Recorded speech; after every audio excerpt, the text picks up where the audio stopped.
Opération décollage. Dans moins de 60 minutes, ce Rafale va bombarder une cible qui sera ardemment défendue au sol par des Mirage et des Alpha Jets. Nous sommes au cœur d'une simulation de guerre. L'objectif est d'entraîner nos forces aériennes à pouvoir entrer en premier dans un scénario de type haute intensité, dont le cœur se trouve actuellement sur le Massif central. Toutes les forces sont représentées sur ce théâtre de guerre, avec un objectif, faire travailler ensemble des brigades comme là des équipes de santé et de transport dans le cadre d'une évacuation sanitaire. On va simuler ce matin et cet après-midi au sol, et ce soir, en fait, lors d'un vol de nuit, on va simuler des situations qui se dégradent, c'est-à-dire des patients qui vont aller moins bien en vol, pour que les médecins et les infirmiers réalisent les bons gestes dans un environnement avion qui est complexe. Parce qu'un avion, ce n'est pas une salle de réanimation ou un service d'urgence en fait, de l'hôpital.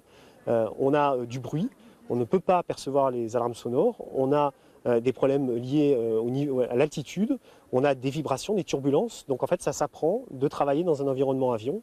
Avec son espace aérien libre, son bassin historique de l'industrie de la défense, la base de Mont-de-Marsan est aussi un choix stratégique.